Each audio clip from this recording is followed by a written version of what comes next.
Hey there, folks. My name's Hazel and I'm 32 years old. I'm a wife, a mother, and a proud teacher. My kids at school might think that I'm like a second mother to them, and not to toot my own horn, but that right there is the best feeling ever. I'm good at what I do, and I don't take it for granted that the kids love and trust me so much. I know a lot of parents appreciate my teaching styles and methods, so I'm sure that's saying something. I've been voted as Teacher of the Year at my elementary school for the past 3 years in a row. Basically, what I'm trying to say is that I'm really good at my job, and I'm proud as heck of all my accomplishments. But unfortunately, my mother-in-law doesn't feel the same way. You see, I was just your average plain Jane, still am, trying to navigate life with a husband who's got a family dripping in more cash than Scrooge McDuck's money bin. Now, let's get one thing straight from the get-go. My mother-in-law, Rhonda, never missed a chance to remind me how unimpressive my job was compared to all her family members. Yeah, thanks for the reminder, Rhonda. But last time I checked, being an elementary school teacher is a respectable and necessary job. See, I married into one of those fancy schmancy families, the kind who talk about hedge funds at breakfast and start Roth IRAs for their unborn grandkids. Me? I come from a humble background, middle class all the way, baby. But let me tell you, being around my husband's family has been like trying to fit a square peg into a round hole. I guess I brought this upon myself. From the moment Antonio and I locked eyes back in high school, everyone could see him and his brother Gordon were practically swimming in money. I mean, they probably bathed in champagne or something. At first, I steered clear of them, thinking that they were all high and mighty, stuck-up snobs. And you know what? I wasn't entirely wrong. Gordon, bless his heart, was the poster child for rich kid syndrome, looking down on people and acting like the world owed him a yacht or two. But then there was Antonio. Oh boy, there was something about him. He was the quiet type, the kind of guy who could blend into a crowd without anyone batting an eyelash. Hang out with him and his buddies and you wouldn't even know he had a trust fund the size of Texas. And that's what drew me in, I think.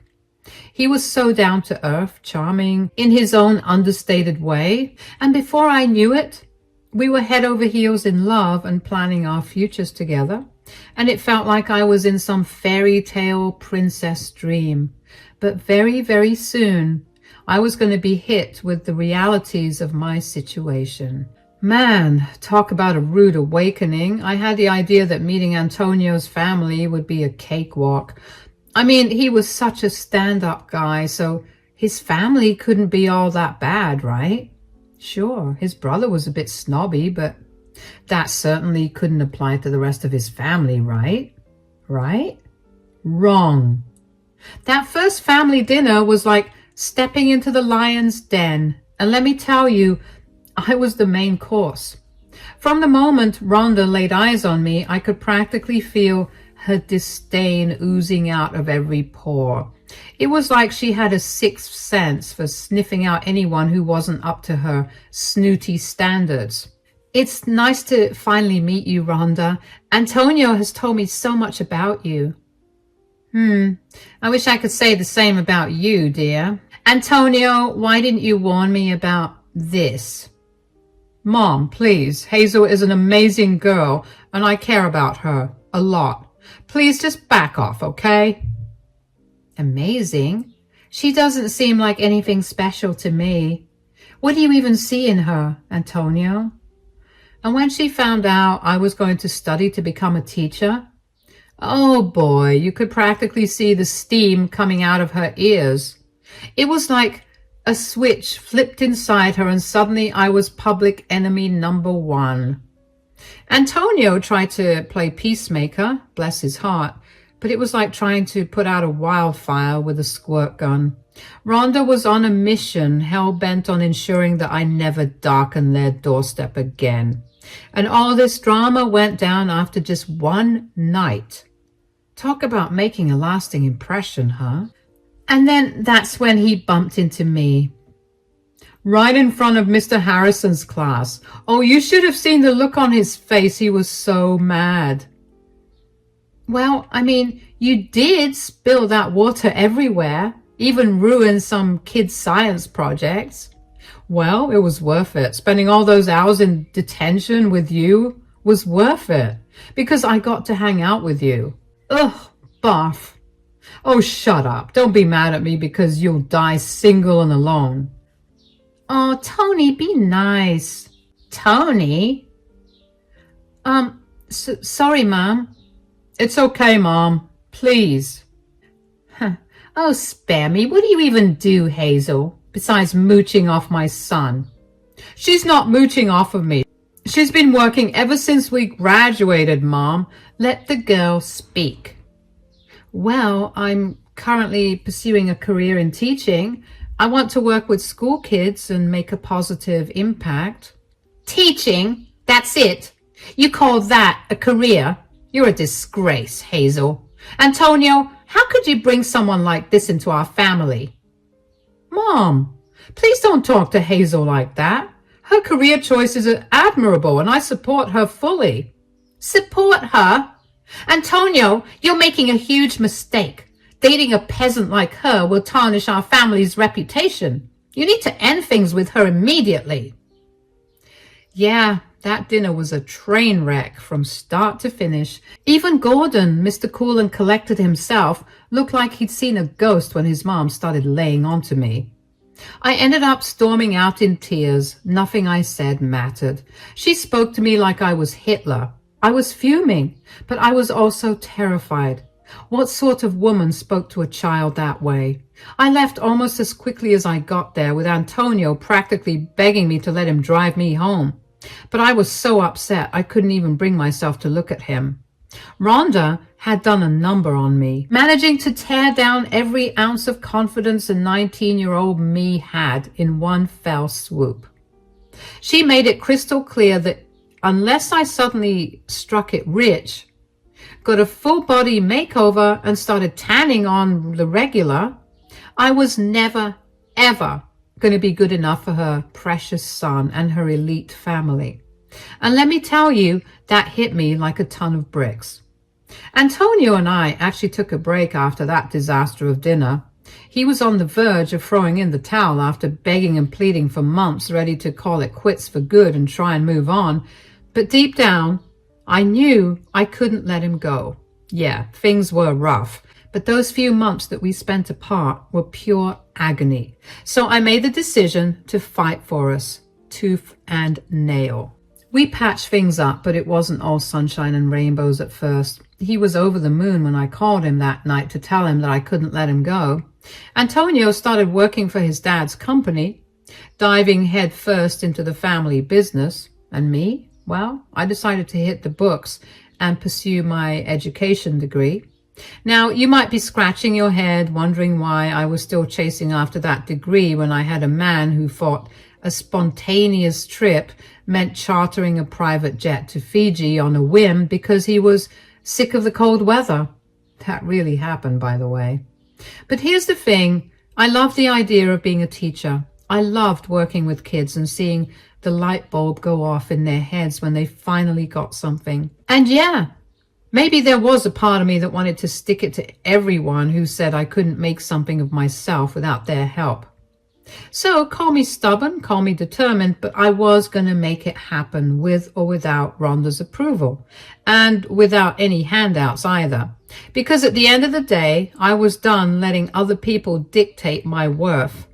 It was time to carve out my own path, one lesson plan at a time. Fast forward to when I was 23, and there I was, smack dab in the middle of an island paradise with Antonio and his highfalutin family, as per usual on their yearly family vacations.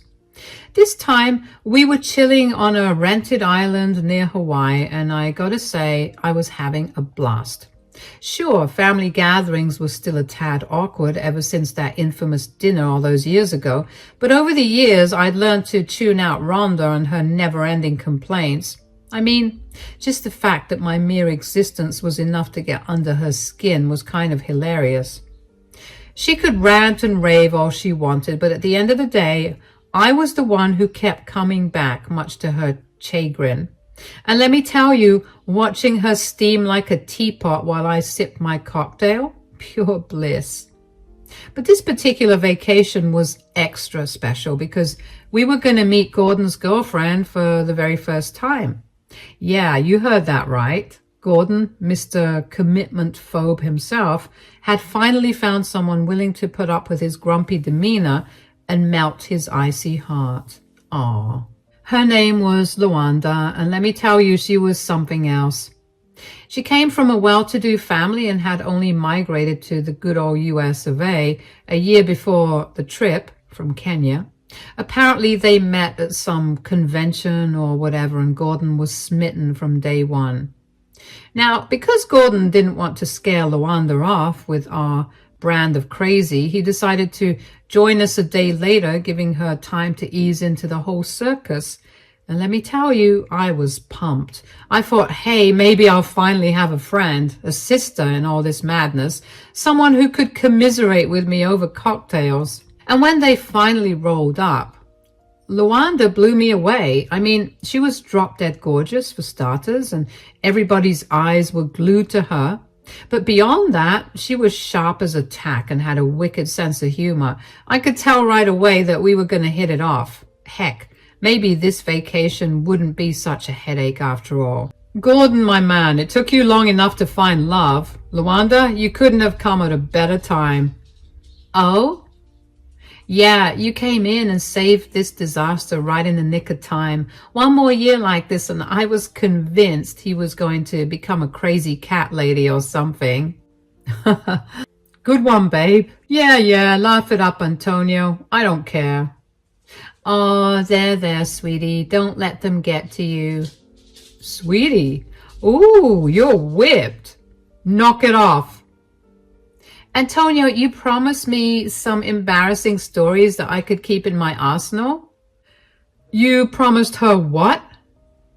Oh, you're in for a treat, Luanda. Let's see, where do I start? Remember that time you got stuck in the neighbor's tree trying to rescue a cat? Antonio, not now.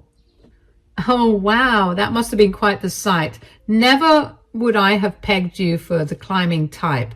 I thought that sort of thing was beneath you. Well, is. I mean, I was just curiously indifferent to what that would feel like. Curiously indifferent?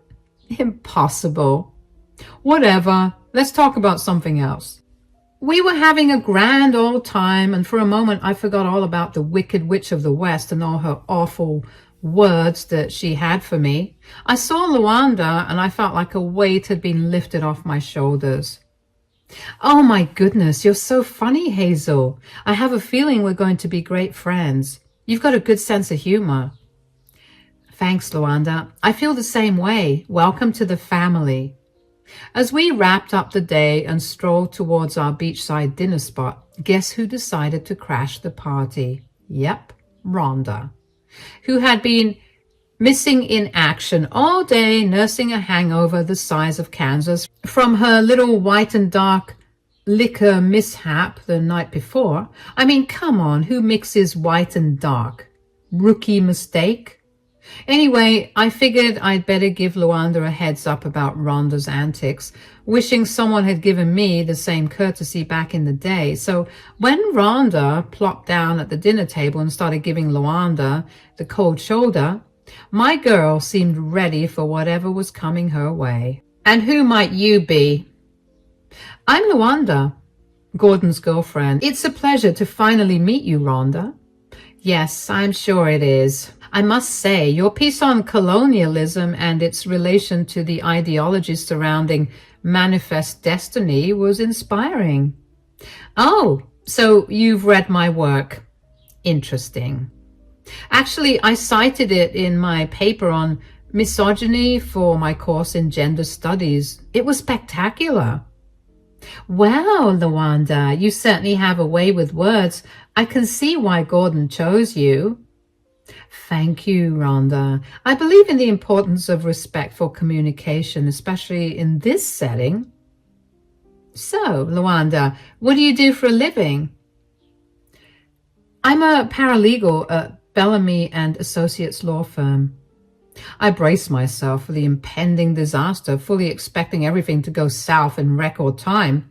But to my shock and awe, the exact opposite happened. A paralegal, you say? Well, that's quite impressive. We might have something in common after all. Gordon, Antonio, and I exchanged surprised glances, noticing just how quickly she switched. What's going on with Mom? She's never this nice to new people. I have no idea. This is strange. For the first time in, well, forever, I saw Rhonda smile. And I'm not talking about her usual evil grin. No, sir. This was the kind of smile you break out when you get a surprise gift, or when your favorite TV show gets renewed, or when you step on a super crunchy leaf. She was positively smitten. It was like a freaking light switch, all because Luanda had impressed Rhonda with her job. Turns out this was some big shot law firm that Rhonda had connections with, and she mentioned that she heard the news of an up-and-coming lady who was well on her way to becoming the queen bee of the legal world. She started praising and complimenting Luanda, something I didn't know she was capable of, and honestly, the whole thing was a bit bizarre. Did you see that? It's like she's a completely different person.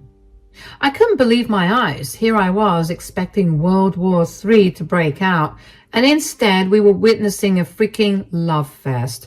I mean, who would have thought that Rhonda, of all people, would be won over by a paralegal? Life sure has a funny way of throwing curveballs, huh?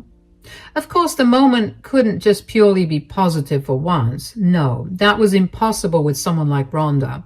She made sure to throw in a couple of jabs my way, making sure I caught those stray bullets just so I never forgot how much she hated me. Wow, I'm watching How to Get Away with Murder and Suits.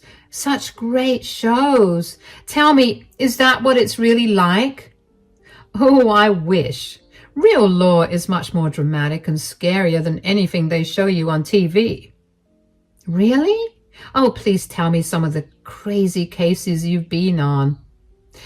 Wow, you're really excited, Mom. I've never seen you like this. You're like fangirling right now.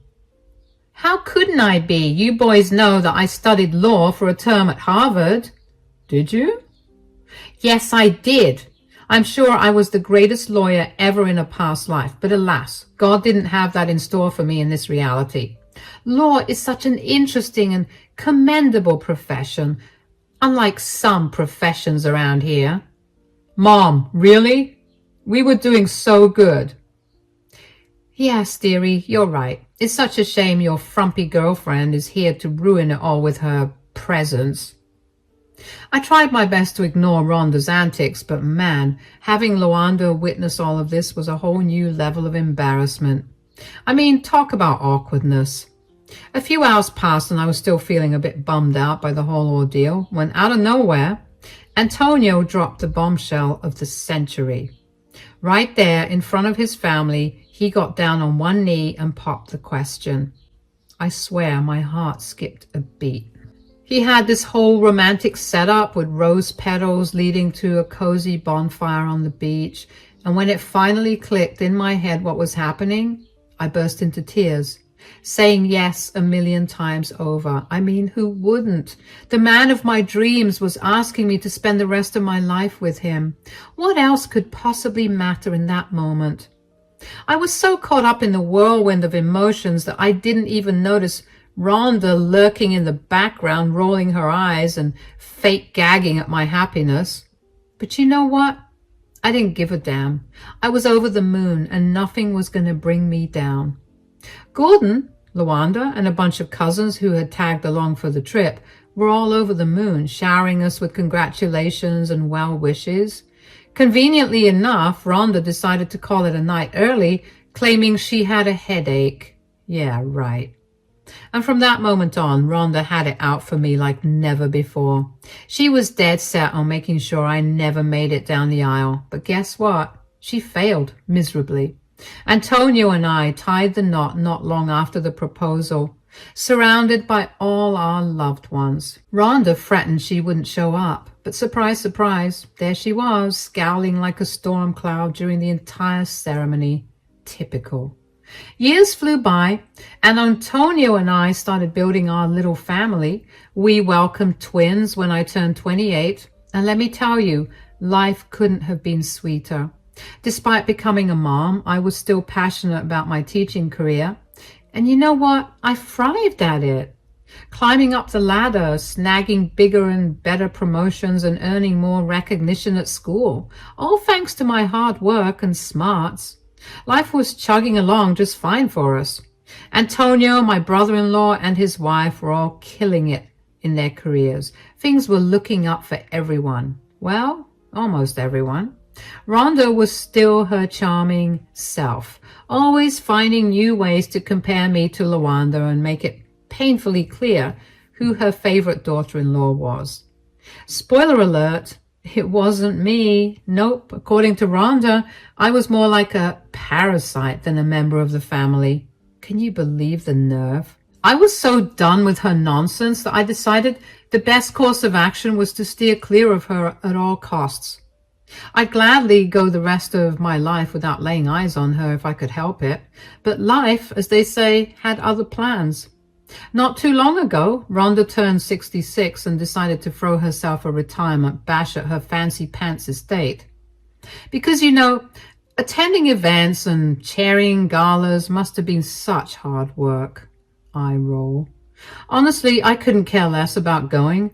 I had 2 wild 4-year-olds at home who were basically mini tornadoes, and the thought of spending an evening with my mother-in-law seemed about as appealing as a root canal. But duty called, and off we went. As soon as we arrived, Rhonda's eagle eyes zeroed in on us, and let me tell you, she looked positively repulsed to see me.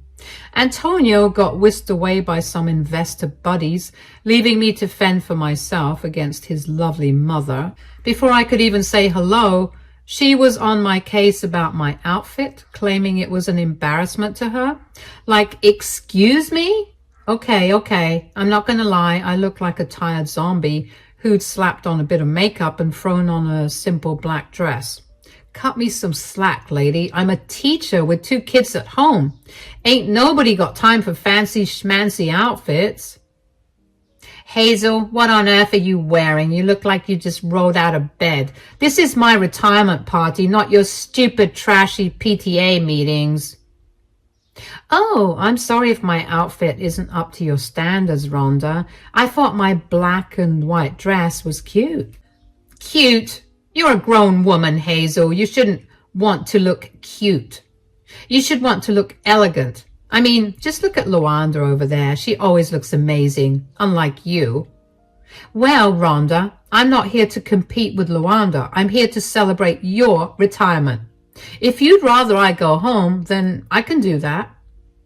Just when I was about to tell Rhonda where she could stick her party, a group of her friends sauntered over looking like they'd stepped straight out of a Disney villain convention. I mean, seriously, they were rocking the whole evil queen vibe, and I couldn't help but be in awe.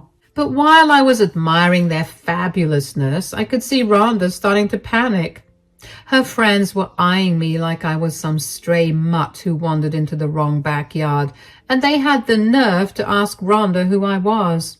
Before I could open my mouth and set the record straight, Rhonda swooped in with one of the nastiest things she'd ever said about me. She brushed me off like I was a piece of lint on her designer suit, calling me a deranged waitress and telling me to skedaddle back to my job and bring them cocktails. Her friends all seemed to breathe a collective sigh of relief, including Rhonda. Wow, really, Rhonda? Yes, really. Now get me those drinks before I lose my temper. I'm not paying you for nothing, you know. I tried to speak up to defend myself, but Rhonda shot me a look that could kill me. And let me tell you, something inside of me snapped. It was like a switch flipped, and all I felt was pure, unadulterated hatred for my mother-in-law. She had just denied knowing me, as Peter did to Jesus, and dismissed me like I was nothing more than a nuisance. It was a betrayal, plain and simple. I couldn't take it anymore, and that was the last straw for me. I stormed out of that party faster than you could say hot potato, shooting off a text to my husband to fill him in on the whole debacle. Not long after, he came home and tried to comfort me, but I was in no mood for coddling. Oh no, I was raging and I wanted revenge. I unleashed the longest rant of my life, not holding back a single punch. I wanted Antonio to know just how furious I was. He was understandably concerned, so he decided it was time to call in the reinforcements, Gordon and Luanda, to help me simmer down. When they finally arrived, well, after the party had wrapped up, I spilled the beans about what had gone down and how Rhonda had humiliated me in front of her snooty friends. Gordon looked confused and irritated, no doubt tired of having to mother his own mother all these years, and Luanda, well, let's just say she looked downright disgusted with her mother-in-law. We all sat down and hashed it out, venting about how Rhonda seemed to be getting worse with each passing year, and how she'd singled me out as her personal punching bag instead of dealing with whatever skeletons were lurking in her closet. It was beyond frustrating, and I think it really struck a nerve with Luanda to see me angry like that. She pulled me aside later in the night while we were watching some movies and told me that she was on my side, that she cared about me. And let me tell you, in that moment, it felt like a weight had been lifted off my shoulders. Finally, someone who understood. Hazel, it's Rhonda. I need your help. Rhonda, what's wrong? You okay? This is humiliating. It physically pains me to have to ask you for help, but I don't know who else to turn to. What do you need help with, Rhonda? Well, Luanda refused to help me and I'm desperate. Luanda? Why didn't she want to help you? It doesn't matter. What a spoiled brat. And to think I put in a good word for her at her firm. So ungrateful. But whatever, I don't care. I don't need her. I have you. Right? Right, yes. Well, you see, it appears as though I made an even bigger splash than I anticipated at my retirement party. Some of the friends I was with... You mean the friends you embarrassed me in front of and lied to? Those friends? Are you going to help me or not? I decided to hear her out first, just to make sure I wasn't about to go off the rails and lay into her without cause. I mean, what if she had some serious health issue or got into a car accident?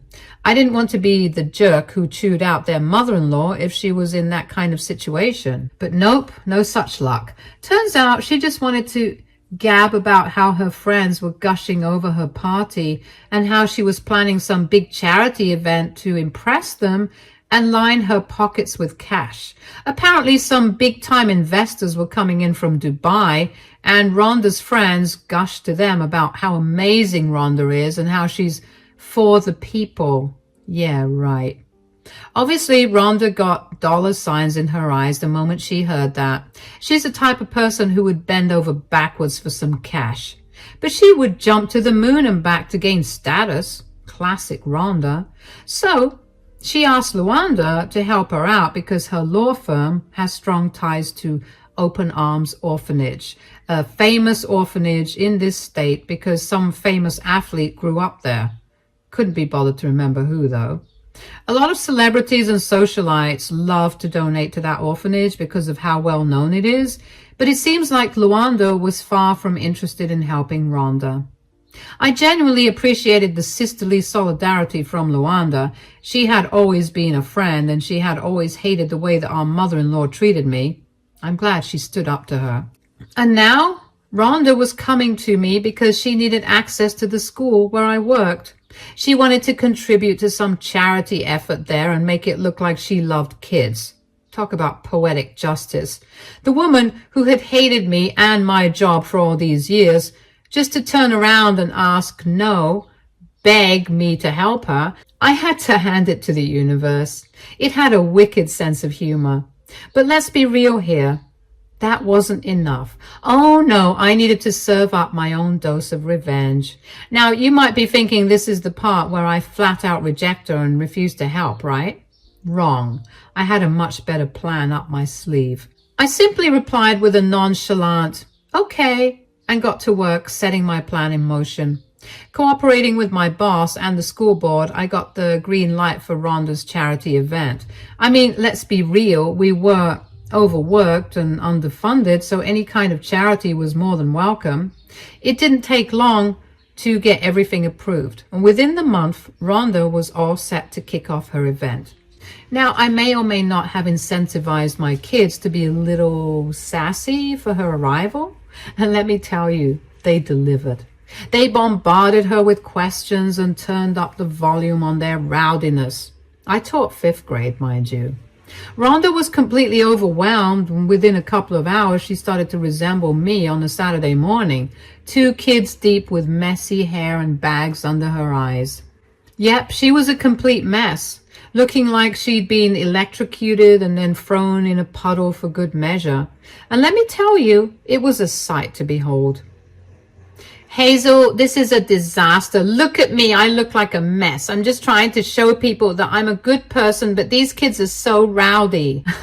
Oh, come on, Rhonda. You always used to dismiss the importance of teaching. Now you're stressed because of a few rowdy kids.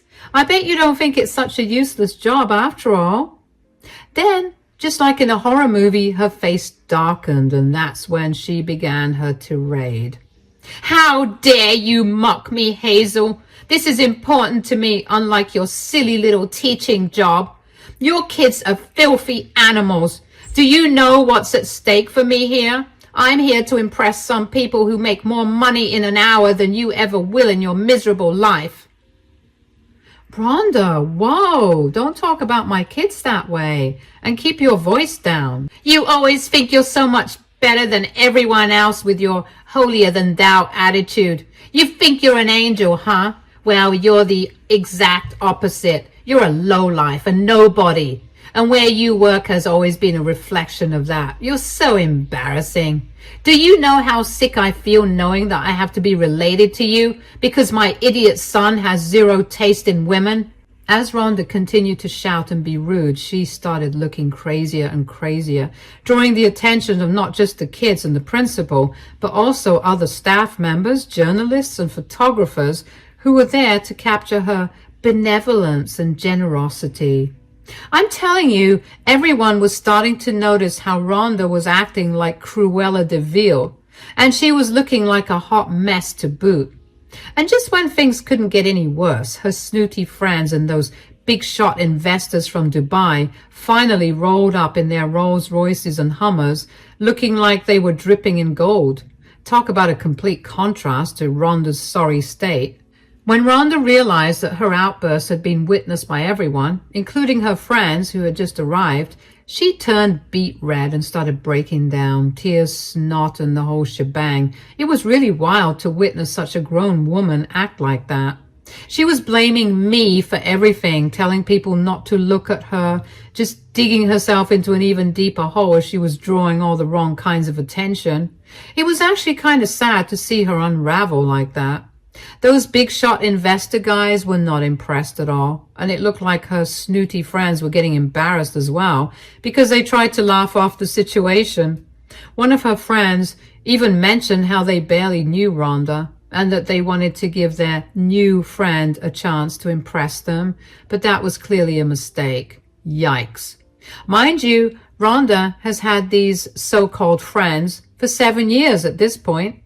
Needless to say, the day ended pretty disastrously for my dear old mother-in-law. Her highfalutin friends practically bolted as soon as they arrived, barely giving the principal a nod or even bothering to take a decent look around our humble school. But honestly, what did I expect from that bunch of snobs? As for Rhonda, well, for once in her life, she was completely silent. I guess she was in shock, trying to figure out how on earth she'd ever recover from this mess. And you know what? I was satisfied. I'd managed to hit that woman right where it really hurt, and I gotta say, I'm not sorry about it one bit. Call it karma. Call it what you will, but it felt pretty darn good to see her get a taste of her own medicine.